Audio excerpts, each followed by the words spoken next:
আচ্ছা, নমস্কার। আমার নাম ঋতব্রত গাঙ্গুলি।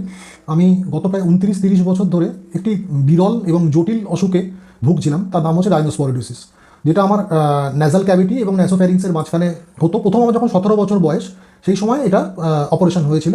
তো কিন্তু সেই অপারেশন সাকসেসফুল হয়নি। অপারেশনের পর থেকে এই জিনিসটার একটা বিশেষত্ব হচ্ছে, রাইনোস্পোরিডিসিসের একটা বিশেষত্ব হচ্ছে এটা বারবার রিকার করে। তো অপারেশন যেহেতু সাকসেসফুলি হয়নি, সেই জন্য এটা আবার 1 থেকে 1.5 বছরের মধ্যেই আমার রেকার করলো এবং 1998 সালে আমার আবার সেকেন্ড টাইম অপারেশন হলো। সেই সময় টিউমারটি খুবই বড় হয়ে যায়, গ্রোথটি খুবই বড় হয়ে যায়, নাক থেকে গলা একটি বড় মেজর অপারেশন হয়েছিল। যাই হোক, কিন্তু সেই অপারেশনও সাকসেসফুল হলো না। তো এইভাবে আমার চলতে থাকে এবং আমি মাথা যন্ত্রণা, নাক দিয়ে রক্তপাত, নাক বন্ধ হয়ে যাওয়া, নিঃশ্বাসের কষ্ট, এই সমস্ত অসুখে বহু বছর ধরে এইভাবে ভুগতে থাকি। তো মাঝে মাঝে আগে কী হতো, 6 মাস 1 বছর অন্তর অন্তর আমি ভর্তি হতাম। আমাকে লোকাল অ্যানেস্থেশিয়া করে আগে যে সার্জেনরা অপারেশন করতেন তারা ডায়াথার্মি করতেন, কিন্তু তারা নির্মূল করতে পারতেন না। এটি বারবার পুনরায় বারবার ফিরে আসতো এবং এটা নিয়ে আমার একটা প্যানিক এবং আমার মনের ভেতরে ডিপ্রেশন, আতঙ্ক এটা তৈরি হয় যে এই অসুখটার জন্য আমার সমস্ত কিছু ছারখার হয়ে যাচ্ছে। আমার মনের ভেতরে সবসময় একটা ভয় কাজ করতো যে এই বোধহয় ব্লিডিং হবে, এই মাথা যন্ত্রণা হচ্ছে, মাথা যন্ত্রণা হতে হতে নাক দিয়ে কালচে রক্ত বেরোনো, এগুলো বারবার হতে হতে আমার একটা মনের ভেতরে সবসময় আতঙ্ক, ভয়, রাত্রে ঘুম না হওয়া, নিঃশ্বাসের কষ্ট সবসময় কাজ করতো, মাথা যন্ত্রণা। যাই হোক, তারপর অনেক বছর বাদে, মাঝখানে আমি বহু বছর অপারেশন করাইনি, একইভাবে চলছিল ওই গ্রোথ নিয়ে এবং অসুবিধেগুলো নিয়ে। তারপর অনেক বছর বাদে আমি প্রফেসর ডক্টর B.K. মণ্ডলের কাছে আসি কলেজ স্ট্রিটে।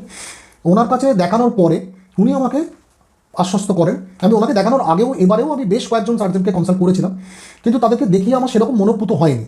তারপর ওনার কাছে আসার পরে আমি একটা কনফিডেন্স পাই এবং উনি আমাকে আশ্বস্ত করেন যে উনি আমার অসুখটা এন্ডোস্কোপিক সার্জারির মাধ্যমে পুরোপুরি সারিয়ে তুলতে সক্ষম হবেন। তো যাই হোক, আমি তারপরে আবার ওনার কাছে অপারেশন করাই সেপ্টেম্বর মাসের 10 তারিখে 2024 সালের।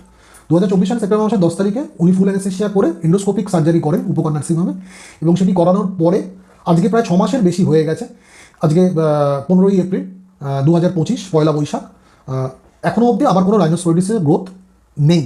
উনি আজকে ভিডিও এন্ডোস্কোপ করলেন, করে আমাকে দেখালেন এবং উনিও দেখলেন যে আমার কোনো রাইনোস্পোরিডিসের গ্রোথ এখনও অবধি নেই।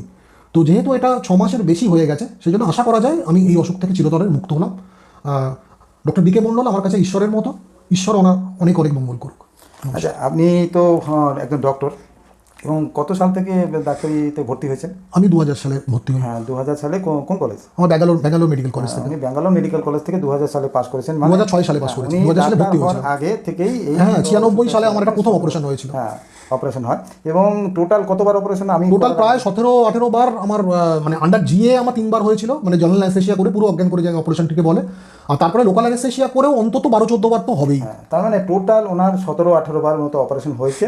এবং রাইনোস্পোরিডিসিস সবাই জানে এটা রেকার করতে পারে, কিন্তু একটা বেসিক কিছু প্রিন্সিপাল মেনটেন করতে হয় যে কোনো অপারেশনে। তো এই অপারেশনের একটা বেসিক প্রিন্সিপাল আছে যে সমূলে যদি এটাকে নির্মূল প্রথমই অপারেশনে না করা যায়, এবং ভার্জিন কেস সব থেকে বেস্ট, সেটাকে করা কিন্তু এমন কিছু টাফ কোনো ব্যাপার না।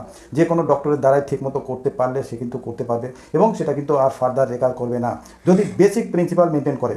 তো উনি যখন আমার কাছে এলেন, উনি বললেন আমার তো লাইফটাই পুরো বরবাদ হয়ে গেল এই রাইনোস্পোরিডিসিসের জন্য।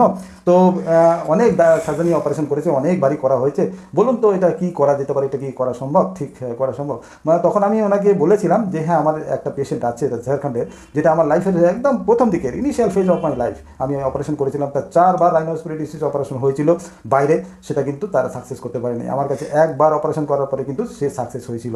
আমার কনফিডেন্স তখন থেকেই কিন্তু গেইন করেছে যে হ্যাঁ, রাইনোস্পোরিডিসিস সে যতবারই রেকার করুক না কেন, ঠিক মতো করতে পারলে কিন্তু সেটাও রেকারেন্স থেকে মুক্ত করা যেতে পারে পেশেন্টকে, তার জন্য ব্যবস্থা আছে। এছাড়াও আমার কাছে উড়িষ্যার একটা পেশেন্ট এসেছিল, তারও 9 বার অপারেশন হয়েছিল, তাকেও কিন্তু আমি রাইনোস্পোরিডিসিস সমূলে করা যাকে বলে, আর রেকারেন্স তারও হয়নি।